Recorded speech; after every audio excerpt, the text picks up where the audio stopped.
अस्सलाम वालेकुम। Last lecture में हमने बॉन्ड्स डिस्कस किए थे।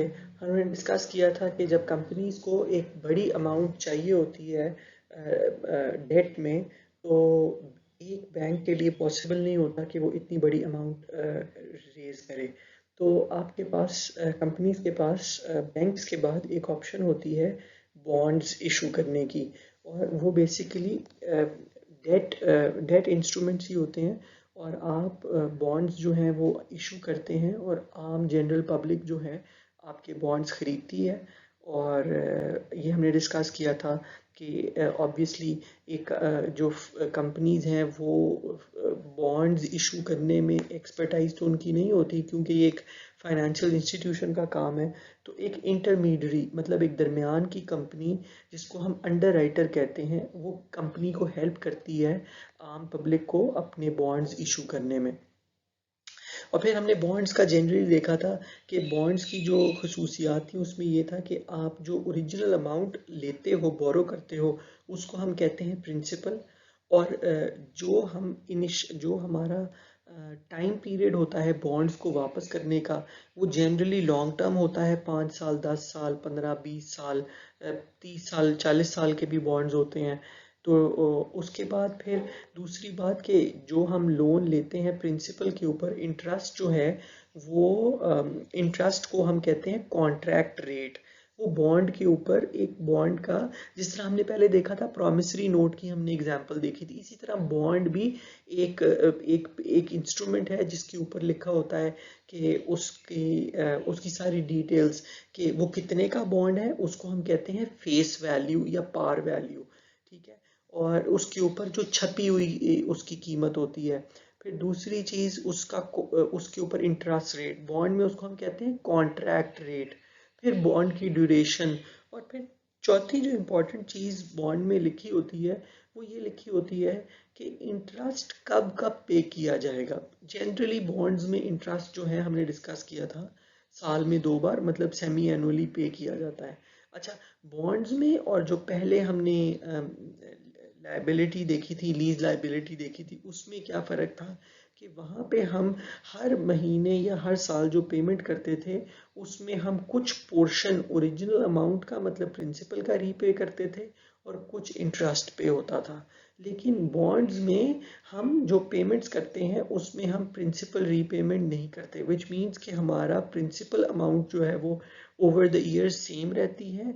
हम हर 6 महीने के बाद सिर्फ इंटरेस्ट की पेमेंट करते हैं, इंटरेस्ट एक्सपेंस करते हैं। इसका मतलब है चूंकि प्रीमियम इंटरेस्ट जो है वो प्रिंसिपल रिड्यूस नहीं होता, प्रिंसिपल रिड्यूस नहीं होता तो इंटरेस्ट रेट भी, इंटरेस्ट एक्सपेंस भी चेंज नहीं होता।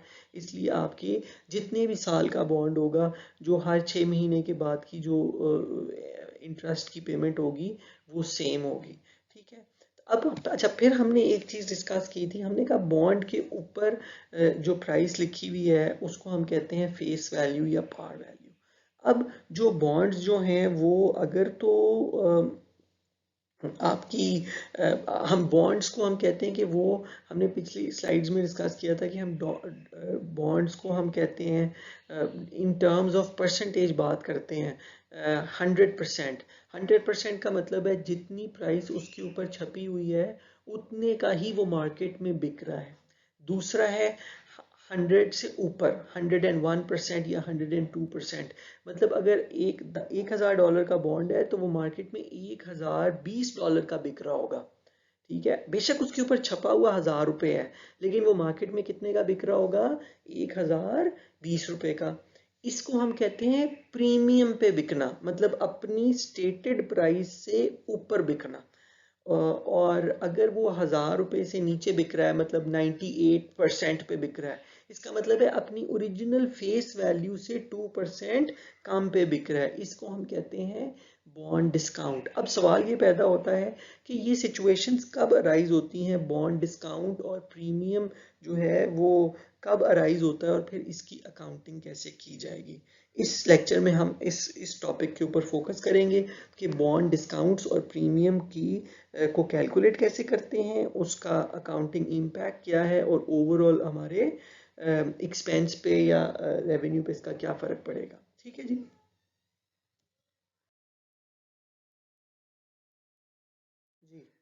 बॉन्ड प्राइसेस का ताल्लुक उसकी प्रेजेंट वैल्यू के साथ है। प्रेजेंट वैल्यू बेसिकली क्या है?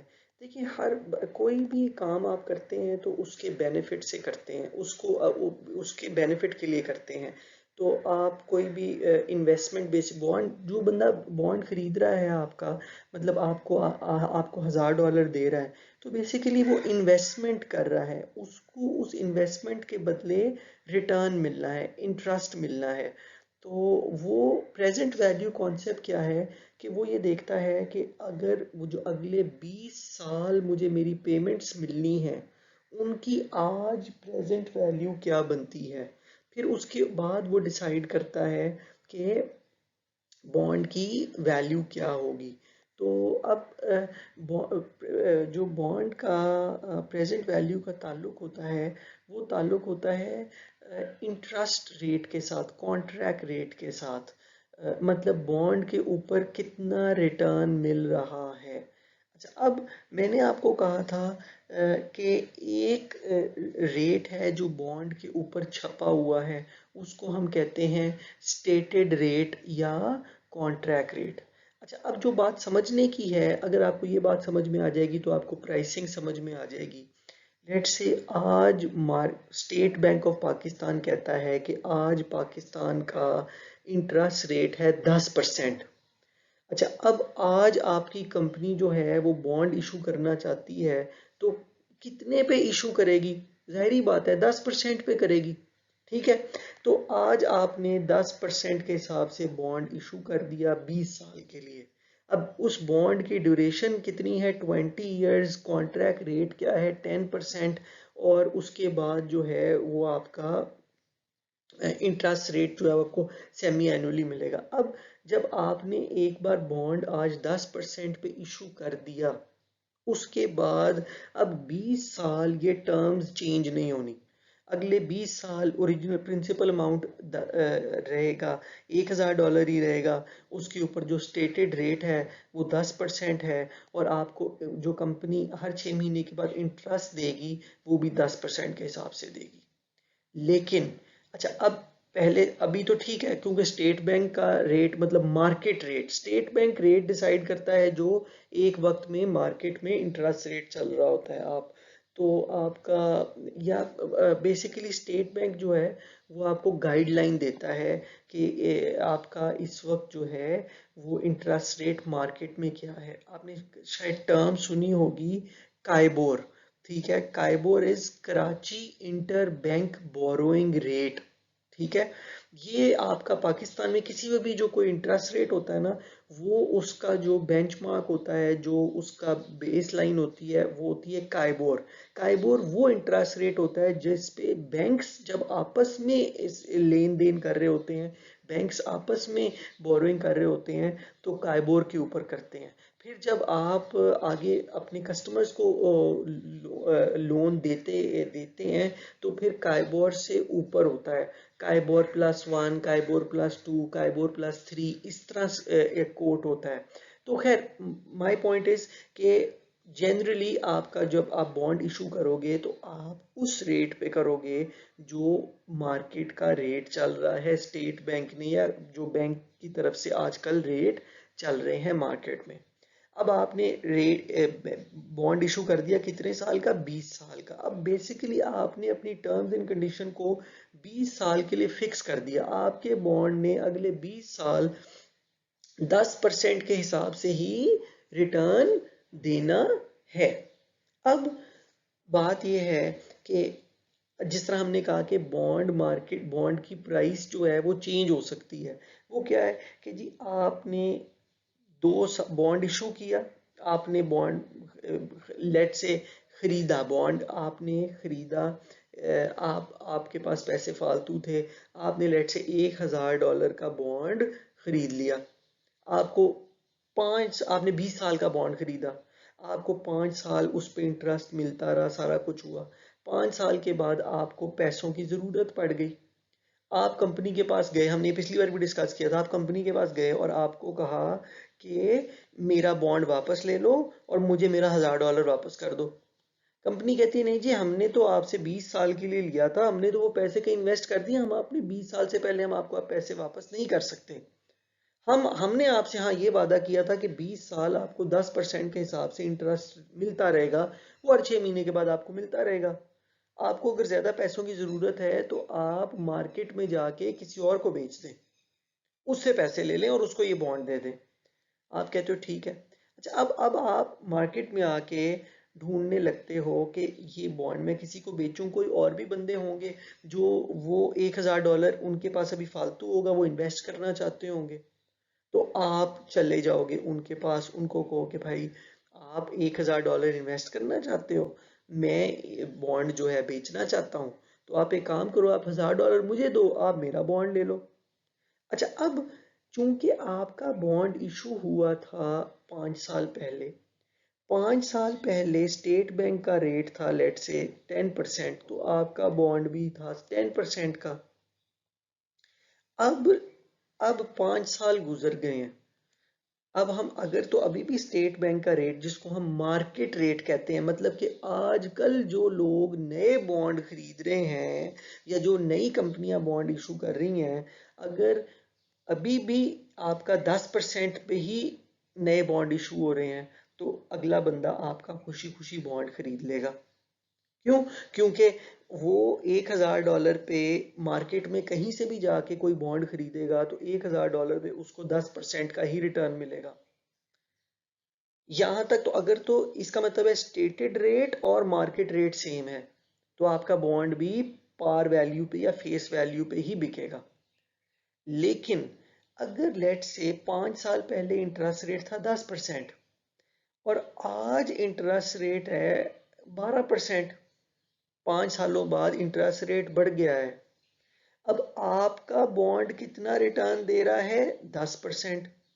लेकिन मार्केट में जो आज नए बॉन्ड मिल रहे हैं वो 12% दे रहे हैं। अब आप जब उसी बंदे के पास जाओगे, यार तुमने $1000 तुमने इन्वेस्ट करने थे, तुम बॉन्ड खरीदना चाहते हो, तुम ये मेरा बॉन्ड खरीद लो, तो वो आगे से मुझे कहता है कि भाई मैं अगर आज मार्केट से $1000 का नया बॉन्ड खरीदूंगा तो उस पे मुझे रिटर्न मिलेगा 12%, लेकिन तुम्हारा बॉन्ड तो मुझे देगा 10%। अब मैं तो तुम्हारा बॉन्ड नहीं खरीदता। क्यों? क्योंकि मुझे तो 2% का नुकसान होता है।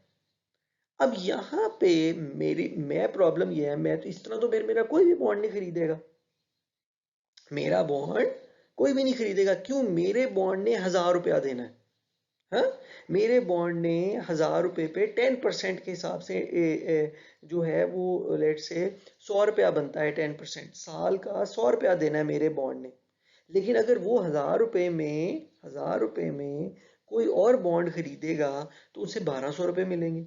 इसका मतलब ये है कि अब वो तो मेरा बॉन्ड नहीं खरीदेगा, फिर मैं बेचना भी चाहता हूँ, मेरे पास क्या हाल है? मेरे पास ये हाल है कि मैं उसको कहता हूँ अच्छा एक काम करो, मेरा बॉन्ड $1000 का है, तुम $1000 के बजाय मुझसे $980 मुझे दो, डिस्काउंट ले लो $20 का, और मुझे तुम ये बॉन्ड। अब अच्छा, अब होगा क्या अगर लेट से ये आपकी जो कंपनी है ना, इररिस्पेक्टिव आप इस बॉन्ड को उस बंदे को फ्री में दे दो, जितने मर्जी का दो, इस कंपनी ने आपको, कंपनी उस पे बॉन्ड पे जो इंटरेस्ट पे करेगी वो $100 ही करेगी। $1000 पे 10% के हिसाब से $100 ही पे होगा। अब अगर ये बंदा $1000 का खरीदेगा तो $1000 का खरीदेगा और उसको $100 मिलेगा, उसका रिटर्न कितना होगा? 10%। लेकिन मार्केट में रिटर्न मिल रहा है 12%। तो अब मैं क्या कहता हूँ, मैं इसको कहता हूँ यार तुम $1000 ना दो, तुम 950 मुझे दे दो। अच्छा, अब जब 950 वो देगा, इसका मतलब है अब उसको $100 का रेट, कंपनी ने तो 100 ही देना है, उसको $100 किस पे मिल रहा है? 950 पे मिल रहा है, $1000 पे नहीं मिल रहा।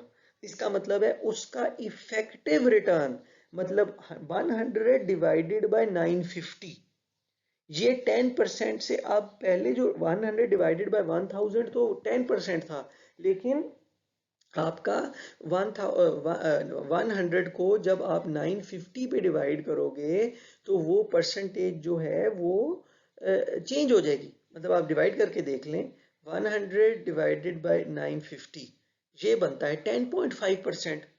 तो मैं कहता हूँ भाई 10, मुझे तो ये तो 10.5% बनता है, अभी भी मार्केट में मैं खरीदूं तो मुझे तो 12% रिटर्न मिलेगा।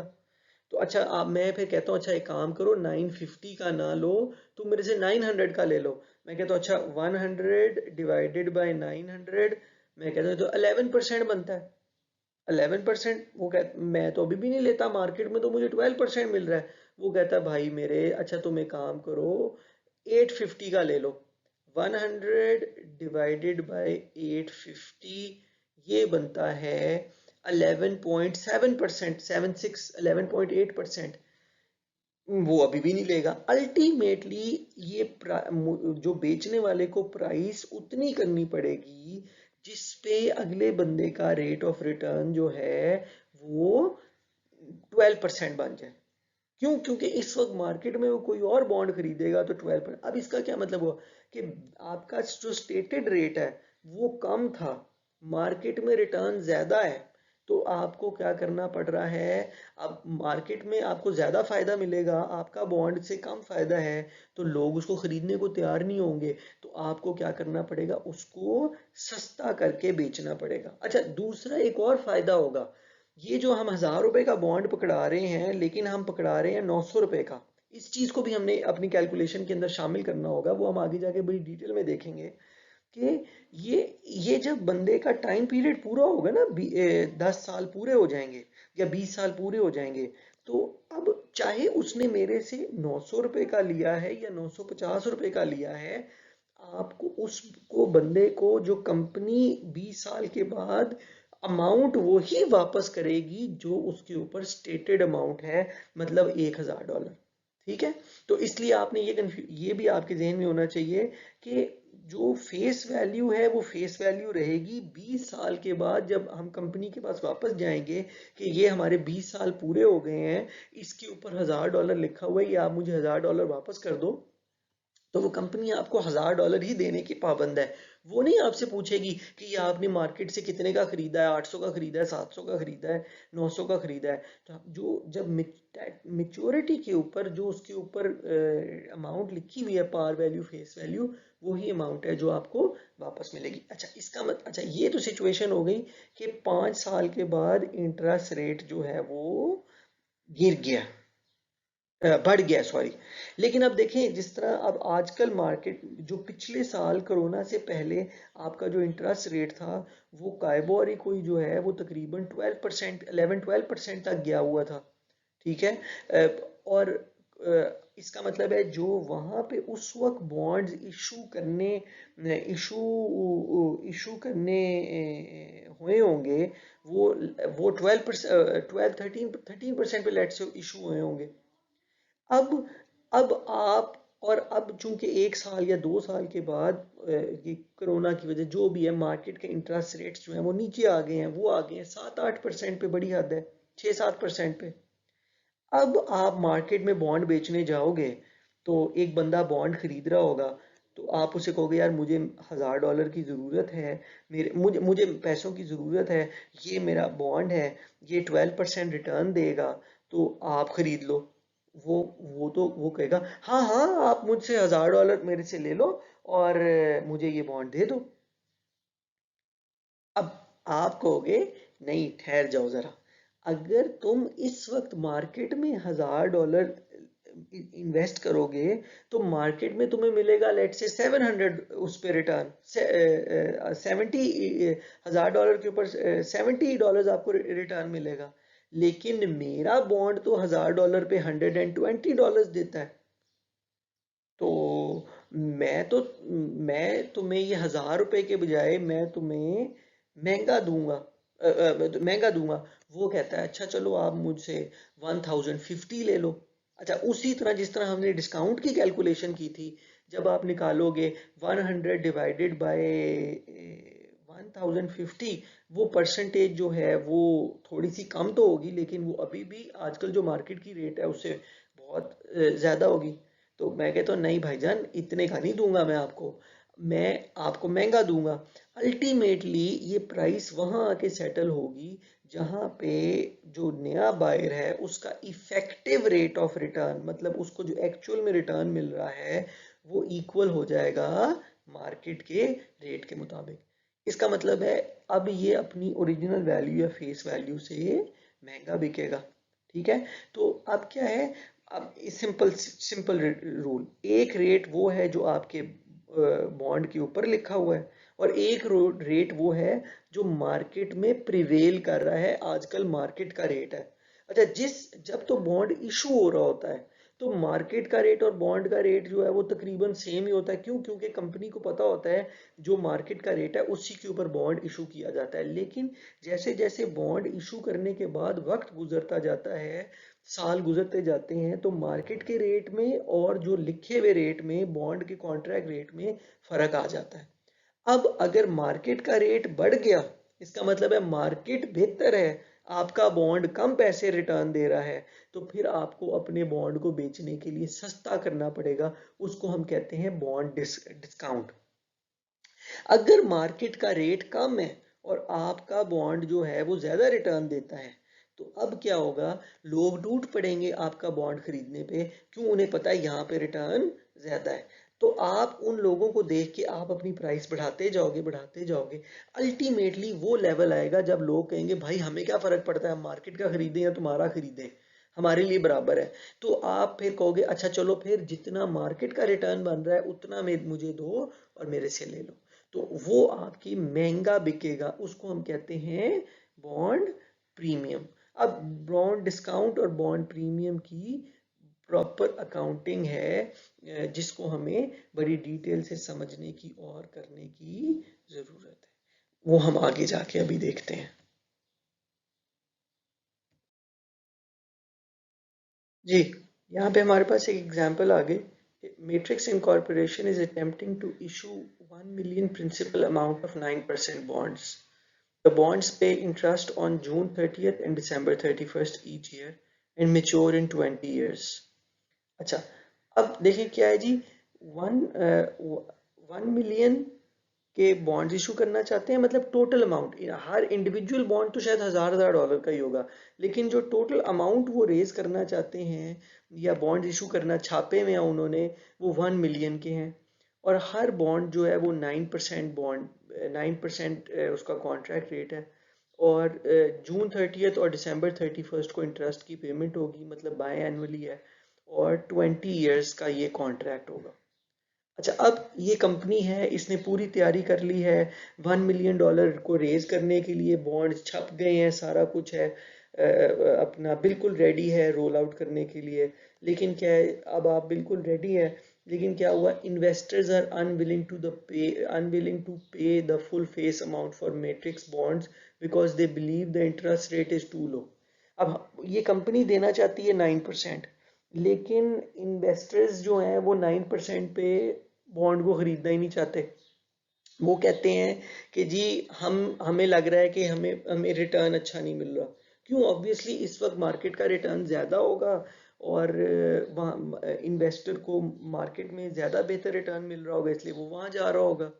अब मसला ये है कि जी अब वो तो नहीं खरीद रहे। अब क्या करना है, उनको किसी तरह हमने लालच देना है, इंटाइस करना है। उनको हमने कहना है कि अच्छा आप हमारी बात सुने, हम आपको भी हम उतना ही रिटर्न दे देते हैं जितना रिटर्न मार्केट में मिलता है। अब उसके लिए दो तरीके हैं, या तो लेट से मैं अपनी जो स्टेटेड रेट है, क्योंकि अभी मैं इशू कर रहा हूँ, अभी कंपनी इशू कर रही है, अभी कंपनी की स्टेज पे ही बात है, अभी बॉन्ड मार्केट में गया नहीं है। एक तो है ना, बॉन्ड मार्केट में चला गया है, अभी मार्केट में गया नहीं है, तैयारी थी, लेकिन सब कुछ रेडी है, 9% के हिसाब से बॉन्ड्स प्रिंट हो गए हैं, सारा कुछ हो गया। अच्छा, एक तो ये अगर सिर्फ प्लानिंग हो रही होती ना, तो हम कॉन्ट्रैक्ट रेट को 9% से 10% कर देते। लेकिन अब सब कुछ तैयार है, सारा कुछ है, उसके ऊपर 9% भी छप गया, $1000 भी छप गया, सब कुछ छप गया बिल्कुल। हम लॉन्च करने जा रहे थे कि मार्केट का इंटरेस्ट रेट थोड़ा सा इंक्रीज हो गया। अब लोगों को क्या है कि जी वो लोग हमारा बॉन्ड नहीं खरीदना चाहते, मार्केट में जो नए नए रेट पे बॉन्ड मिल रहे हैं वो खरीदना चाहते हैं। तो फिर हम क्या करते हैं, टू इंटाइस द इन्वेस्टर्स, हम उसको कहते हैं अच्छा आप मुझे 1 मिलियन ना दो, आप मुझे थोड़े पैसे कम दे दो, तो हम जो है आप हमारा बॉन्ड ले लो ताकि आपका इफेक्टिव रेट जो है वो 9% से बढ़ जाएगा और वही रेट बन जाए तकरीबन जो मार्केट। इससे क्या करना पड़ेगा कि अब 1 मिलियन के बजाय हमें सस्ता बेचना पड़ेगा, बॉन्ड को डिस्काउंट पे देना पड़ेगा। अब जब डिस्काउंट होगा तो क्या होगा, लेट्स से अब क्या है कि 1 जनवरी को ये हमारा बॉन्ड इशू हो गया। प्रिंसिपल अमाउंट जो बॉन्ड के ऊपर लिखी हुई है वो 1 मिलियन है, लेकिन इशू प्राइस मतलब अल्टीमेटली जो हमारे इन्वेस्टर एग्री हुए वो हमें 9,50,000 देने पे एग्री हुए और स्टेटेड रेट 9% ही है। इसका मतलब है कि हमारे इन्वेस्टर ने हमें जो अमाउंट दी वो 9,50,000 थी, लेकिन हमने उनको जो सारे बॉन्ड्स दिए हैं उनके ऊपर क्या लिखा हुआ है, 1 मिलियन। इसका मतलब है प्रिंसिपल जो हमने उधार लिया है, जो हमने उधार लिया है वो जो हमने उनको कागज पकड़ाए हैं, बॉन्ड पकड़ाए हैं, उन पे लिखा हुआ है 1 मिलियन, लेकिन उन्होंने हमें जो पैसे वापस पकड़ाए हैं वो पकड़ाए हैं 9,50,000। इसका मतलब है कि हमें 50 जो प्रिंसिपल अमाउंट मतलब जो उनको स्टेटेड अमाउंट फेस वैल्यू दी है वो माइनस कैश प्रोसीड्स मतलब जो हमें पैसे मिले हैं इज इक्वल टू 50,000 का डिस्काउंट। अगर प्रोसीड्स कम है तो डिस्काउंट है, प्रोसीड ज्यादा होंगे तो प्रीमियम होगा। अब इसका मतलब क्या हुआ कि हमें 50,000 रुपए का डिस्काउंट देना पड़ा है। अब आज 1 जनवरी को जब हम ये बॉन्ड इशू कर रहे हैं तो देखें हमारी एंट्री क्या होगी। एक तो ये सबसे पहले हमें जो कैश है, हमें हमारा क्लाइंट कितने पैसे दे रहा है, वो 9,50,000 दे रहा है, तो कंपनी के पास कैश कितना आ रहा है, 9,50,000। तो आपकी जो कैश है वो 9,50,000 से डेबिट होगा। On the other hand, on the other hand जो आपको आपकी लाइबिलिटी कितने की क्रिएट हो रही है, क्यों, क्योंकि आपने बॉन्ड पेएबल जो उन लोगों के हाथ में बॉन्ड छपे हुए दिए हैं उन बॉन्ड्स के ऊपर लिखा हुआ है 1 मिलियन, या हजार हजार के बॉन्ड्स दिए हैं वो टोटल बनता है 1 मिलियन। वो 10 साल या 20 साल के बाद वो तो अपना पर्चा लेकर आएंगे, वो आपको ये नहीं बताएंगे कि हमने आपको कितने पैसे दिए थे, वो आपको आके कहेंगे कि ये आप अपने बॉन्ड्स वापस ले लें, ये हर बॉन्ड के ऊपर 1,000 रुपया लिखा हुआ है, ये टोटल 1 मिलियन के बॉन्ड्स हैं। इसका मतलब है आपको जो वापस करनी होगी अमाउंट वो कितनी होगी, 1 मिलियन। इसका मतलब है जो लाइबिलिटी आज क्रिएट हो रही है बॉन्ड्स पेएबल की वो कितनी है, 1 मिलियन की। तो अब आपके कैश पे जो आपको आ रहा है वो 9,50,000 डेबिट हो गया और बॉन्ड्स पेएबल लाइबिलिटी इंक्रीज हो रही है वो 1 मिलियन से क्रेडिट होगी। अब 50,000 का जो डिफरेंस है वो क्या है, वो बेसिकली वो डिस्काउंट है जो हमने जो हमने अपना दिया है। तो वो आपका डिस्काउंट ऑन बॉन्ड्स पेएबल 50,000 से डेबिट हो जाएगा। ठीक है, तो अब आपकी एंट्री कंप्लीट हो गई। ठीक है, अब डिस्काउंट जो है वो जब भी आप डिस्काउंट देते हो तो वो डेबिट साइड पे लिखा जाता है। ऑन दी अदर हैंड अगर ये इससे ऑपोजिट मामला होता, आपने सारी तैयारी कर ली होती और आपके 9% के हिसाब से आप रेडी होते, लेकिन मार्केट में स्टेट बैंक अनाउंस कर दे जी इंटरेस्ट रेट गिर गया। अब क्या है, जैसे इंटरेस्ट रेट गिरा लोगों को पता है कि हमारा बॉन्ड तो 9% देगा, लोग आना शुरू हो जाएंगे कि हमें दे दो हमें दे दो हमें दे दो। हम कहेंगे नहीं, अब हम आपको 1 मिलियन का नहीं देंगे, हम जो है वो $1,000 से थोड़ा ऊपर देंगे, क्योंकि हमें भी पता है कि ये इतने पैसे अगर मार्केट के बॉन्ड पे लगाएंगे तो इनको उतना रिटर्न नहीं मिलेगा, तो हम अपनी प्राइस बढ़ा देंगे। अब क्या है, पहले जो $50,000 हमें हमें नीचे करने पड़े थे, अब $50,000 ऊपर करने के बावजूद भी हमारे लोग बॉन्ड जो है वो खरीदने को तैयार हैं। तो अब क्या होगा, अब लेट से हमने प्रिंसिपल अमाउंट 1 लाख है, 1 मिलियन है, लेकिन हमें जो इशू प्राइस है वो कितनी है, 1,50,000। तो अगर प्रोसीड्स जो है वो प्रिंसिपल से ज्यादा हो तो वो प्रीमियम की एग्जांपल बनती है। अच्छा एक बात याद रखना, जो इंटरेस्ट रेट होगा ना वो हमेशा ओरिजिनल अमाउंट पे ही, प्रिंसिपल अमाउंट पे ही कैलकुलेट होगा, छपी हुई प्राइस पे कैलकुलेट होगा, इरिस्पेक्टिव बॉन्ड प्रीमियम पे जाए या डिस्काउंट पे जाए। कंपनी ने जो इंटरेस्ट की पेमेंट करनी है ना हर 6 महीने, वो सेम ही रहेगी और वो उतनी ही होगी जितनी बॉन्ड के ऊपर आपकी लिखी हुई है उसके हिसाब से। ठीक है, तो जब आप प्रीमियम पे बेचते हो तो क्या होता है आपको, अब देखें यहाँ पे कैश आपको कितना रिसीव हुआ, 1,50,000 कैश है, एसेट है, इंक्रीज हुआ, डेबिट हो गया। अब ऑन दी अदर हैंड लोगों को जो हमने बॉन्ड्स पकड़ाए हैं उन पे अमाउंट कितनी लिखी हुई है, फेस वैल्यू कितनी लिखी हुई है, 1 मिलियन। इसका मतलब है हमारी जो लाइबिलिटी जब वो हमारे पास वापस आएंगे लेने के लिए अपने पैसे 20 साल के बाद, तो हम उनको कहेंगे देखें आपके कागज के ऊपर लिखा हुआ है वहाँ 1,000 वाले आपके पास बॉन्ड्स और 1 मिलियन टोटल है, तो ये हम आपको 1 मिलियन ही देंगे। ठीक है, तो वो आपको जो आपको आपकी जो लाइबिलिटी आज क्रिएट हो रही है वो 1 मिलियन की है। तो फिर जो आपका जो डिफरेंस आ रहा है वो प्रीमियम जो 50,000 जो एक्स्ट्रा कैश क्यों मिला, क्योंकि लोगों ने आपको प्रीमियम पे किया है। अच्छा, प्रीमियम प्रीमियम पे किया है मतलब आपको फालतू पैसे दिए हैं। प्रीमियम जो है वो रेवेन्यू की नेचर का होता है, इसलिए क्रेडिट होता है। डिस्काउंट जो है वो कंपनी को जब डिस्काउंट देना पड़ता है इसका मतलब है कंपनी को एक्सपेंस हुआ, खर्चा पड़ गया। तो जो डिस्काउंट होता है वो एक्सपेंस की नेचर का अकाउंट होता है, इसलिए वो डेबिट किया जाता है। प्रीमियम जो है वो रेवेन्यू की नेचर का अकाउंट है, इसलिए वो क्रेडिट किया जाता है। तो इस तरह आपका डिस्काउंट और प्रीमियम की एंट्रीज की जाती हैं। ठीक है, अगर अगर अपनी पार वैल्यू से सेम पे बिकेगा तो फिर ना कोई डिस्काउंट होगा ना कोई प्रीमियम होगा, जितना कैश आएगा उतनी की ही लाइबिलिटी क्रिएट होगी। लेकिन अगर कैश कम आए और लाइबिलिटी ज्यादा क्रिएट हो, इसका मतलब है डिस्काउंट की सिचुएशन है। अगर कैश ज्यादा आए लाइबिलिटी कम हो तो उसके लिए आपकी प्रीमियम की सिचुएशन है। लेकिन वही अगेन हमारे पास रूल हमने पहले देख लिया था, आपके कॉन्ट्रैक्ट रेट और मार्केट रेट। मार्केट अच्छी जा रही है तो आपका बॉन्ड सस्ता हो जाएगा, मार्केट बुरी जा रही है तो आपका बॉन्ड महंगा हो जाएगा। आपके बॉन्ड और मार्केट के रेट का फर्क जो है वो डिटरमिन करेगा कि आया ये प्रीमियम पे जाएगा या डिस्काउंट, और आगे उसकी अकाउंटिंग हमने देख ली। ठीक है, तो आज के लिए इतना ही। फिर इंशाल्लाह नेक्स्ट इसको हम लाइबिलिटीज को ही कंटिन्यू करेंगे। लेकिन बॉन्ड से रिलेटेड आपको कोई क्वेश्चन हो तो आप मुझे व्हाट्सएप ग्रुप पे अपना क्वेश्चन ग्रुप में, पर्सनल मैसेज में नहीं ग्रुप में मैसेज करें, मैं वहीं पे आपको जवाब दे दूंगा। जज़ाकल्लाह।